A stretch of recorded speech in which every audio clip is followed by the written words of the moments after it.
The clock ticked past midnight. The hands moved with a deliberate slowness, as if savoring each second that passed. Midnight, the witching hour, a time when the veil between worlds is at its thinnest. It was a moment pregnant with possibilities, both wondrous and terrifying. Each second resonated like a hammer blow in the silence of the apartment. The ticking was relentless, a constant reminder of time slipping away.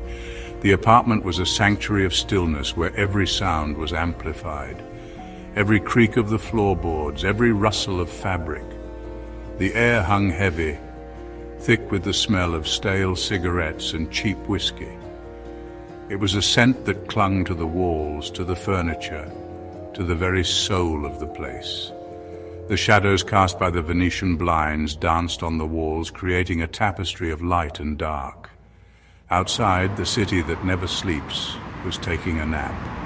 The streets were eerily quiet, devoid of the usual hustle and bustle. It was as if the city itself was holding its breath, waiting for something to happen. The occasional distant siren was the only reminder of the world beyond. But here, in this room, something was stirring. It was a subtle movement, almost imperceptible, but it was there. A shift in the air, a whisper of sound. It was as if the room itself was alive, aware of the presence within it. The only light came from the street lamp outside, painting stripes of yellow across the worn floorboards. The light was weak, barely enough to pierce the darkness, but it was there, a beacon in the night. The shadows it cast were long and deep, adding to the sense of mystery. The man sat alone in the flickering lamplight, his face obscured by shadows. He was a solitary figure, lost in his own thoughts. The light flickered, casting his features in sharp relief one moment, then plunging them back into darkness the next. He seemed to be waiting, but for what? It was unclear. He was a creature of the night, more comfortable in the darkness than in the light. The night was his domain, a world where he could move unseen, where he could be himself. The darkness was a cloak, a shield, a friend. It was in the night that he felt truly alive, truly himself. His name was Jack, a private investigator with a past he couldn't outrun and a future he didn't dare to dream about. He was a man of few words, haunted by the ghosts of cases past. Tonight he was haunted by something else. He took a drag of his cigarette, the glowing ember illuminating his face for a fleeting moment. His eyes, a steely blue, darted towards the door. He'd been feeling it all night, a presence just beyond his perception. It started subtly, a whisper against the silence, a tap, tap, tap, on the other side of the door. Jack's head snapped up, his senses on high alert. The knocking came again, more insistent this time. He didn't move. He knew better than to open his door to strangers, especially at this hour. He listened intently, his hand hovering near the revolver tucked into his waistband. The air grew colder, charged with an unnatural stillness. The knocking grew louder, more demanding. It was a rhythmic pounding now, echoing through the silence of the apartment. Jack could feel the vibrations in his bones. He heard a voice then, a low murmur just beyond the threshold of his hearing. It was like whispers on the wind, laced with an unnatural chill that sent shivers down his spine. Whatever was outside his door, it wasn't human. The city outside continued its nocturnal symphony. The distant wail of sirens, the rumble of the subway, the honking of taxis, all faded into background noise against the relentless pounding on his door. But tonight, the city felt different. It felt like it was holding its breath, watching Jack's building, waiting to see what would emerge from behind that door. Section 6, the fear within. Fear, cold and sharp, pricked at the edges of Jack's composure. He wasn't a man easily shaken, but there was something about this. This intrusion that cut through his defenses, he knew he couldn't ignore it. Whatever was out there was relentless. It wanted in, and it wouldn't stop until it got what it came for. Section 7. The door. The knocking reached a fever pitch, a thunderous boom that rattled the very foundations of the building. Each strike was like a hammer against an anvil, echoing through the empty hallways and sending shivers down the spine of anyone who heard it. The sound was relentless, a constant reminder of the impending danger that lay just beyond the door. It was as if the very essence of fear had taken physical form, pounding against the barrier that separated safety from chaos. The door shuddered in its frame, the flimsy lock no match for the force being exerted against it. Splinters flew as the wood began to give way, the once sturdy barrier now reduced to a fragile obstacle. The lock, a mere piece of metal, twisted and bent under the pressure, its resistance futile. The door was a symbol of the last stand, a final attempt to keep the unknown at bay, but it was clear that it wouldn't hold for much longer. Jack drew his gun, his finger tightening on the trigger. His mind raced with 1,000 thoughts, each one more terrifying than the last. He had faced danger before, but this was different. This was a threat that he couldn't see, couldn't predict. The weight of the gun in his hand was both a comfort and a burden, a reminder of the responsibility he bore. He knew that he had to be ready for whatever came through that door, but the uncertainty gnawed at him. His heart hammered against his ribs, a drumbeat of fear against the silence of the room. Each beat was a countdown, a reminder that time was running out. The adrenaline coursing through his veins made his senses sharper, every sound amplified, every shadow a potential threat. He could feel the sweat trickling down his back, the cold sweat of fear. His breath came in short, shallow gasps, each one a struggle to maintain control. He knew that whatever was on the other side of that door was about to change his life forever. The unknown loomed large, a dark shadow that threatened to engulf him. He could feel the weight of destiny pressing down on him, the sense that this moment was a turning point. The door was more than just a physical barrier. It was a gateway to a new reality, one that he wasn't sure he was ready to face. But there was no turning back now. The door would open, and he would have to confront whatever lay beyond. Section 8. Confrontation. With a deafening crack, the door burst open. The force of it sent splinters of wood flying through the air, the shadows retreating momentarily as a blinding light flooded the room. Jack stood his ground, his gun leveled at the intruder, but there was nothing there, only the echo of the shattered door and the lingering scent of ozone and something else, something ancient and cold. Section 9. The abyss gazes back. This was a place where the boundaries between reality and nightmare blurred, where the shadows seemed to have a life of their own. Jack had always been drawn to the mysterious, the unexplained, but he never imagined it would lead him here. The knocking started again. This time it wasn't coming from the door. Jack's heart pounded in his chest as he strained to listen. The sound was faint at first, almost imperceptible, but it grew louder, more insistent. It was as if the very walls were alive, pulsating with a malevolent energy. It was coming from inside the apartment, from the walls, from the ceiling, from the very air itself, surrounding him, trapping him. Jack felt a cold sweat break out on his forehead. He had read about haunted places, seen movies about them, but experiencing it firsthand was something entirely different. The air grew thick, almost suffocating, and the shadows seemed to close in on him. The light faded, plunging the room back into darkness. Jack fumbled for his flashlight, his hands trembling. The darkness was oppressive, almost tangible, and it seemed to whisper to him, filling his mind with dread. He managed to switch on the flashlight, but its beam was weak, barely cutting through the gloom. Jack was left alone with the sound of his own ragged breathing and the chilling realization that he had invited something terrible into his life.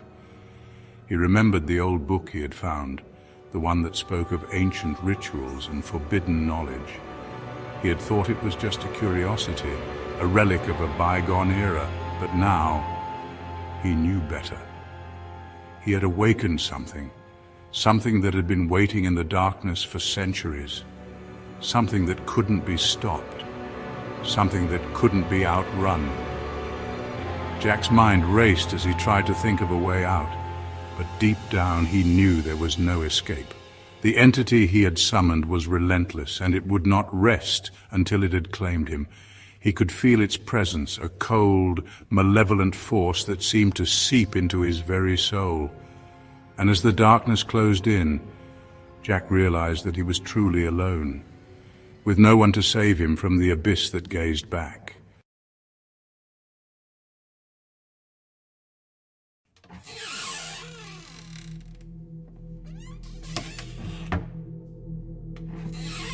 At Blackwood Manor, a name whispered in hushed tones, a place where darkness clung to the very stones.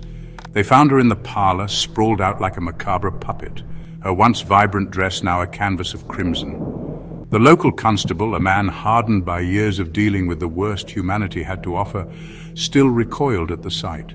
Her eyes, wide with a terror that lingered even in death, stared vacantly at the cobwebbed chandelier above. This wasn't a simple case of violence, no crime of passion gone wrong. This reeked of something ancient, something evil that had seeped into the very foundation of the manor. Every creaking floorboard, every gust of wind that howled through the broken windows whispered tales of unspeakable horrors. The air hung heavy, thick with the metallic tang of blood and the cloying scent of decay. It clung to the back of your throat, a constant reminder of the violence that had unfolded within those walls. Blackwood Manor held its secrets close, but tonight, those secrets would begin to unravel. The old caretaker, his face a roadmap of wrinkles etched by time and terror, spoke of the manor's dark history. He told of a family consumed by greed, their souls stained with betrayal and murder. They met their end within these very walls, victims of their own insatiable hunger for power. Their spirits, unable to find peace, remained trapped, their rage echoing through the halls like a malevolent wind.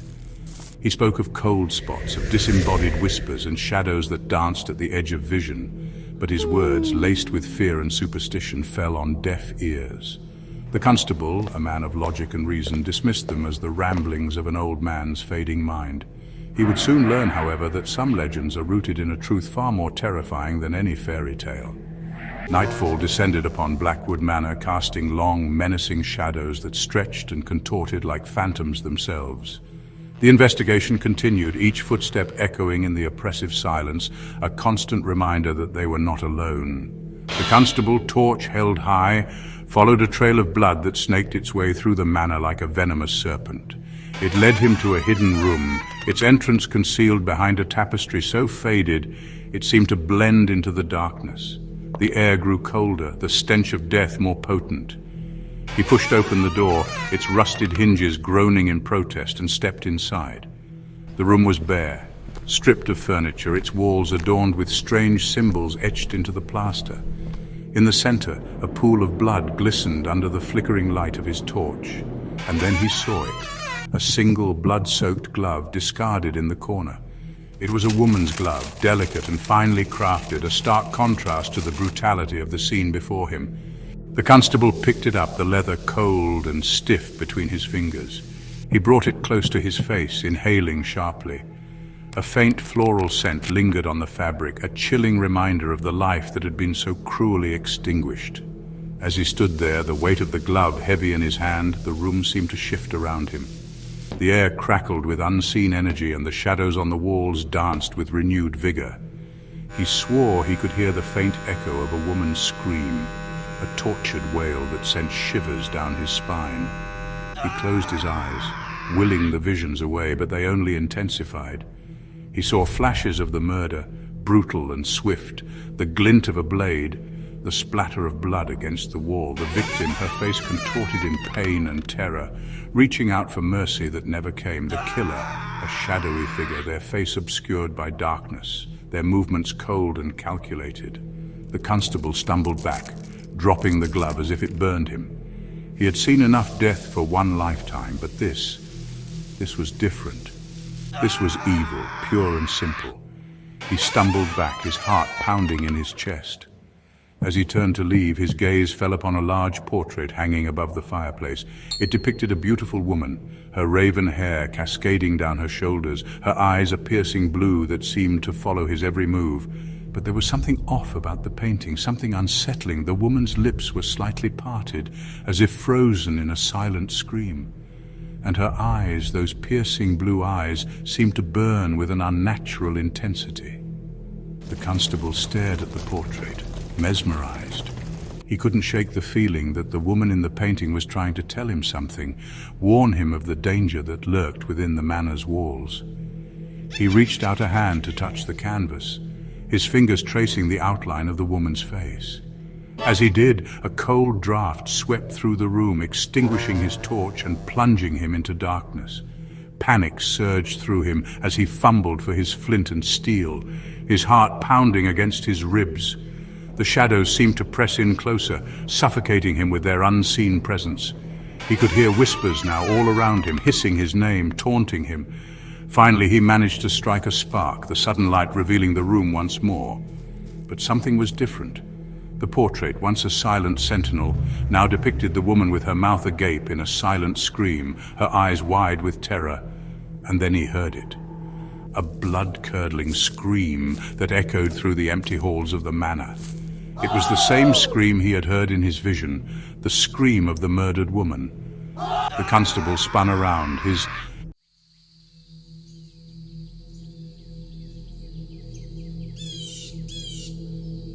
Ravenwood Forest. Even its name sent shivers down the spines of the bravest souls, those who dared to speak it aloud. Locals whispered of ancient curses, of restless spirits that roamed the dense undergrowth, their cries echoing through the trees like tortured souls.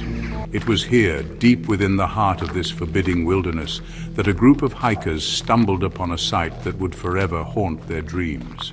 They had strayed from the marked path, lured deeper and deeper by the promise of adventure and the thrill of the unknown. The sun, a pale disk struggling to pierce the thick canopy of leaves, cast long, eerie shadows that danced and twisted around them like phantoms. The air grew heavy, thick with the scent of damp earth and decaying vegetation, a smell that clung to their clothes and skin. It was then that they saw it, a small wooden sign, its paint faded and peeling, nailed to a gnarled tree trunk. The words, barely legible, sent a chill down their spines. "Turn back, all ye who enter here." Ignoring the ominous warning, curiosity overriding common sense, they pressed onward. The forest seemed to close in around them, the trees growing closer together, their branches intertwining overhead to form a suffocating canopy. They stumbled upon a clearing, a small cabin nestled in the center, its windows dark and lifeless. Smoke curled lazily from its chimney, a sign that someone or something was home. A sense of unease settled over them, a primal fear that whispered of unseen danger.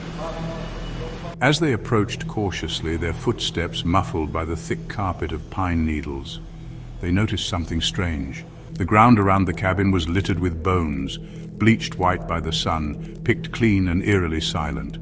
One of the hikers, a young woman named Sarah, gasped, her hand flying to her mouth to stifle a scream. The bones were human. They exchanged uneasy glances, their initial curiosity replaced by a growing sense of dread. Something was terribly wrong here.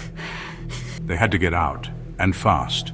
But before they could turn back, the cabin door creaked open, revealing a figure that sent shivers down their spines.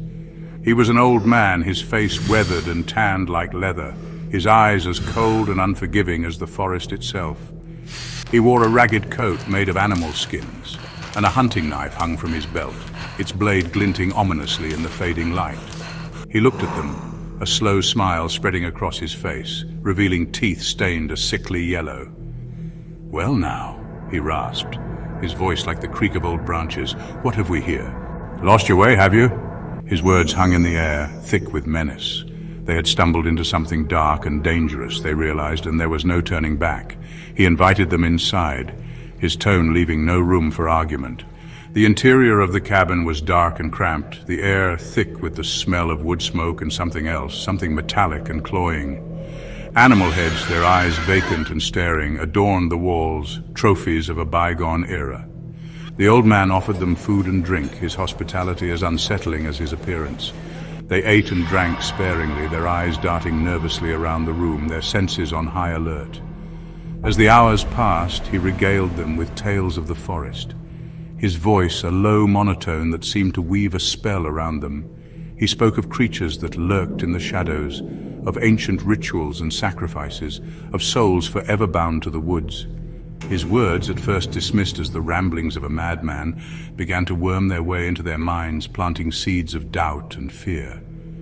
Sarah, unable to shake the feeling of unease that had settled over her like a shroud, excused herself and wandered into the back of the cabin. There she stumbled upon a sight that sent a wave of nausea crashing over her. In a small, windowless room, illuminated by a single flickering candle, hung rows upon rows of dried herbs, animal bones, and other strange and disturbing objects. And in the center of the room, laid out on a rough-hewn table, was a human figure. It was a young man, his skin pale and waxy, his eyes closed as if in peaceful slumber. But as Sarah drew closer, she saw the truth. His chest had been sliced open, his ribs spread apart like a macabre work of art. His heart was missing. Terror lent her speed. She stumbled back, her hand flying to her mouth to stifle a scream. She had to warn the others, had to get them out of this nightmare. But as she turned to flee, she came face to face with the old man, his eyes glowing with an unholy light. He was holding a blood-stained knife in his hand, the same knife she had seen on his belt earlier. Curiosity killed the cat, he rasped, his voice a chilling whisper. And now, it's your turn. He lunged at her, the knife flashing in the dim light. Sarah screamed, a primal scream of terror that echoed through the empty cabin. And then, all hell broke loose, plunging them into a nightmare from which there seemed no escape.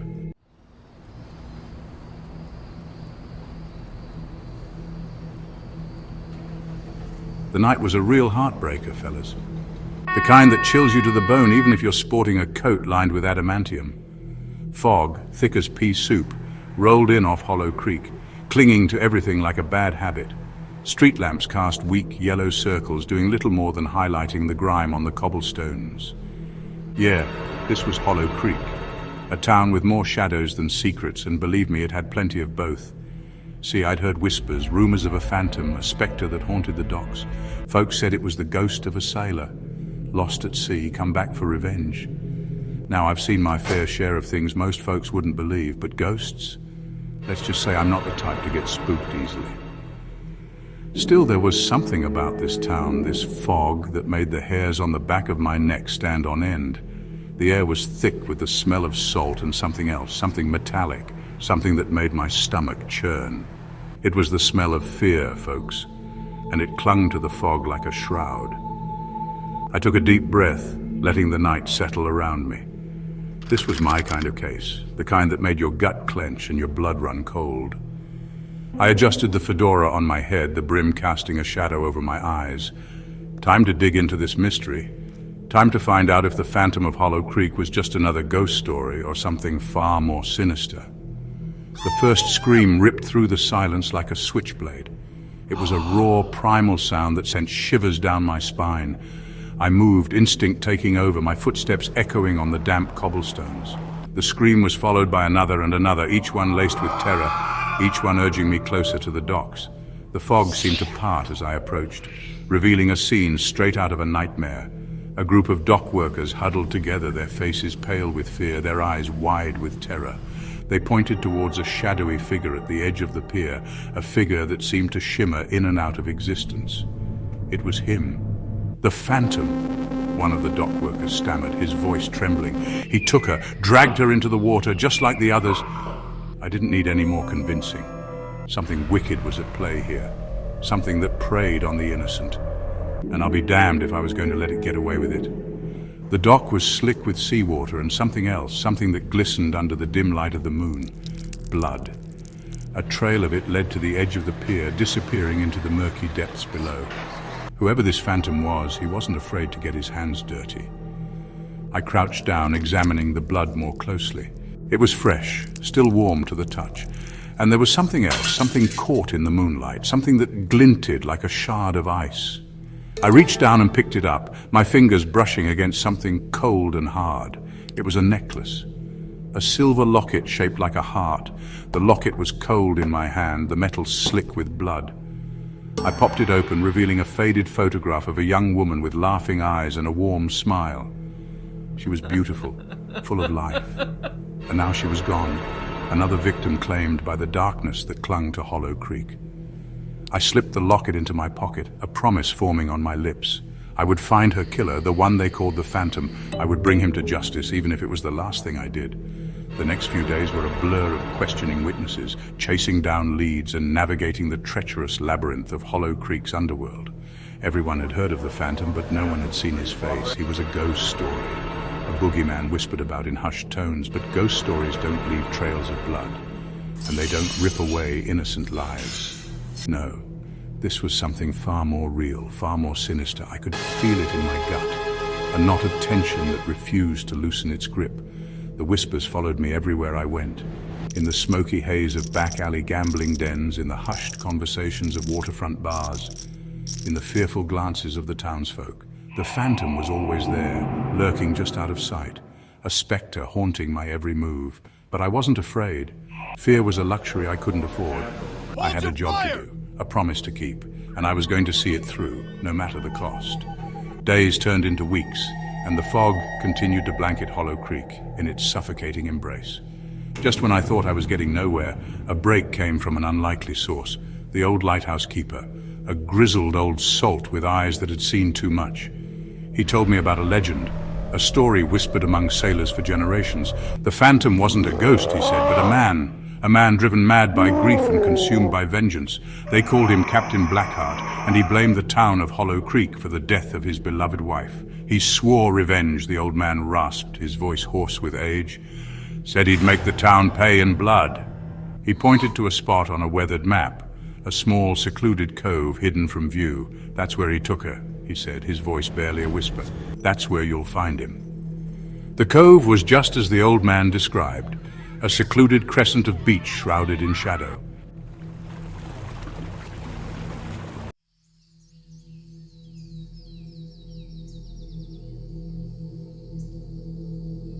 Well, folks, that's the story of the Phantom of Hollow Creek. Another case closed, another shadow banished to the darkness, but out here on the edge of civilization, the shadows never truly disappear, do they? They just wait for their moment to rise again. Until next time, this is Ryan, reminding you to keep your eyes open and your wits about you. You never know what lurks in the fog.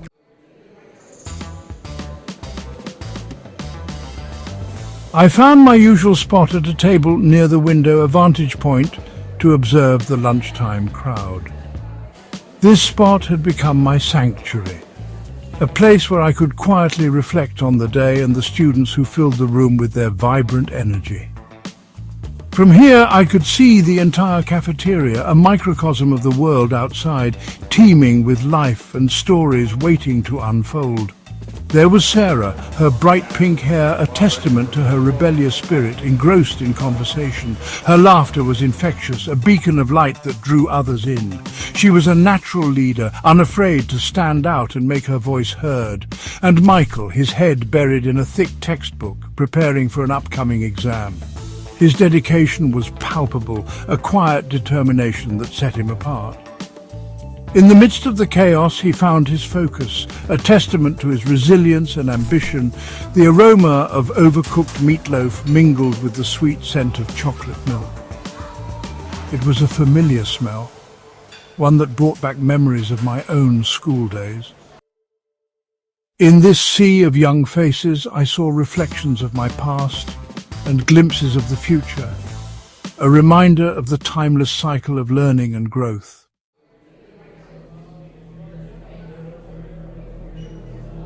Suddenly the cacophony of lunchtime was abruptly silenced. The usual clatter of trays and the hum of conversations ceased, as if someone had pressed a mute button on reality. It was as if the world had paused, leaving us suspended in a moment of eerie stillness. The chatter of voices died down, replaced by an unsettling hush. Faces that were once animated with laughter and chatter now wore expressions of confusion and fear. It was a silence that seemed to echo louder than any noise, filling the room with a palpable tension. I looked up from my book, scanning the sea of faces for the source of the quiet. My eyes darted from one bewildered face to another, searching for answers that no one seemed to have. The silence was suffocating, wrapping around us like an invisible shroud.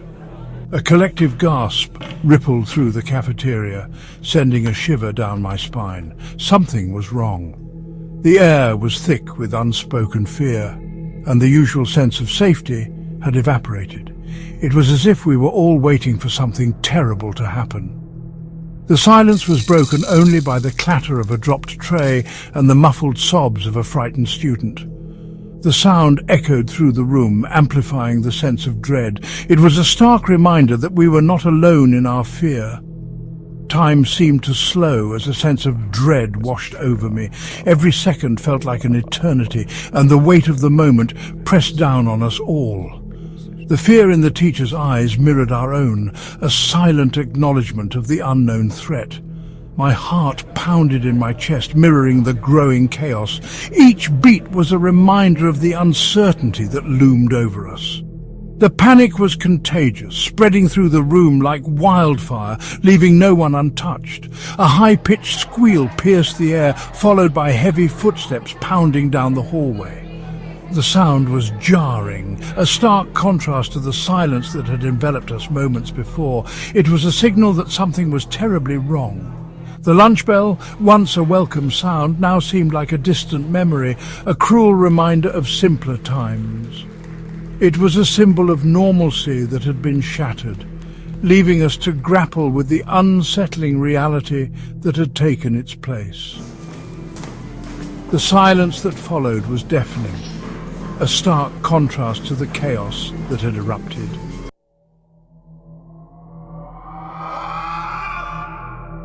A blood-curdling scream ripped through the air. My blood ran cold. This was no drill. A voice boomed over the loudspeaker. Code red. Lockdown initiated. The words hit me like a physical blow, each syllable echoing the imminent danger. My mind raced, struggling to process the situation.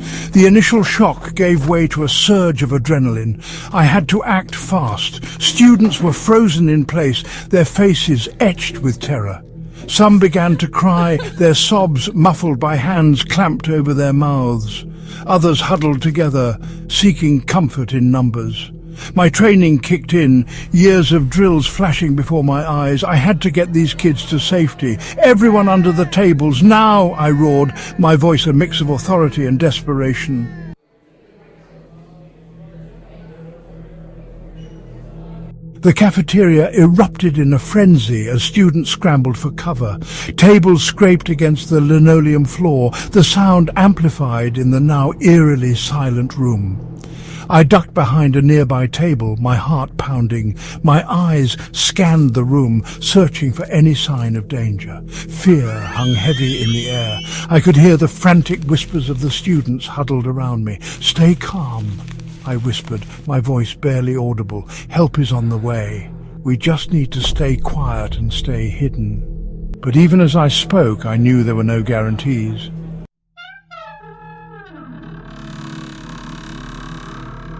A loud crash from the hallway shattered the fragile peace.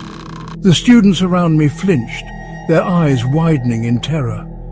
The sound of gunfire, muffled but unmistakable, ripped through the air. The shooter was here. My mind raced, searching for an escape route. The windows were too high, the doors locked down tight. We were trapped, but I refused to give up. I grabbed my phone, dialing 911. The line was busy. A cruel reminder of the chaos outside. We were on our own. My eyes fell on the fire extinguisher mounted on the wall. Maybe, just maybe, it would be enough.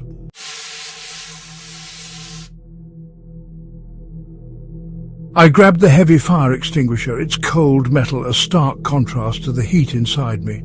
My hands trembled, not from fear, but from adrenaline and resolve. This was my weapon, my only defense. "Stay here," I whispered to the terrified faces peering up at me. They knew, as I did, that these could be the last words they ever heard from me. I took a deep breath, steeling myself. Then, with a swift movement, I kicked open the cafeteria door. The hallway was eerily quiet, a stark contrast to the carnage I knew lurked just around the corner.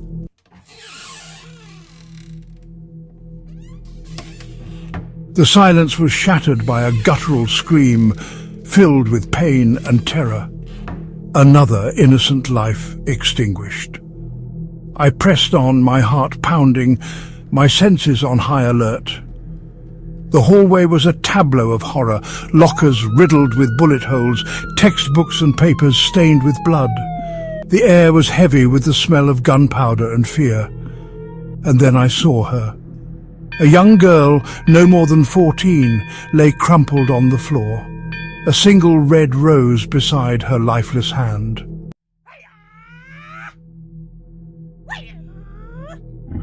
Rage surged through me. These weren't just students, these were children, innocent victims. I would find the monster who did this. I would bring him to justice. The sound of another gunshot echoed through the hallway, closer this time. He was still here. The hunt was on. I moved swiftly, my footsteps silent on the blood-soaked carpet. My eyes darted from side to side, scanning every doorway, every alcove. Every shadow seemed to conceal a threat. I could hear him now, his heavy breathing, his muttered curses. He was close, too close. My grip tightened on the fire extinguisher. I was ready, I would not fail them.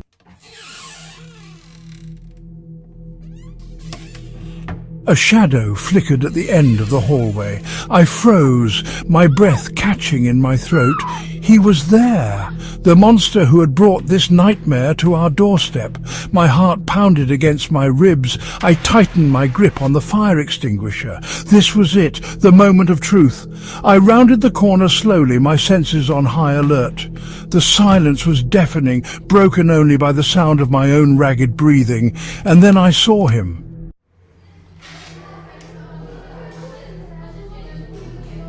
He was younger than I expected, a teenager himself, his face twisted in rage and despair.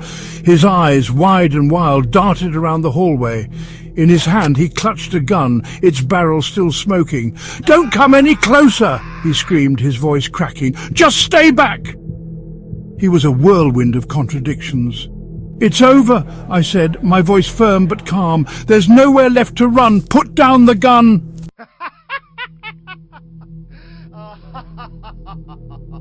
He laughed then, a harsh, grating sound. "Over! You think this is over? It'll never be over. They took everything from me. My life, my future, my sanity." His words tumbled out in a torrent of pain and rage. And then I saw her.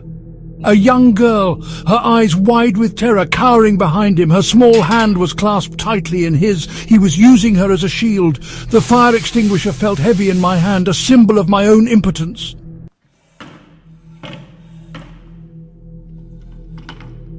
The air crackled with tension, the silence punctuated by the girl's shallow breaths. The gun wavered slightly, its aim shifting between me and the innocent life he held captive. The girl's eyes, wide and pleading, met mine for a fleeting moment. "Let her go," I growled, my voice ragged with fear and fury. "She has nothing to do with this. This ends now." But it ends without any more bloodshed. The boy tightened his grip on the girl, his finger twitching on the trigger. "Don't you dare preach to me about bloodshed," he screamed. "They took everything from me, my family, my future, my sanity."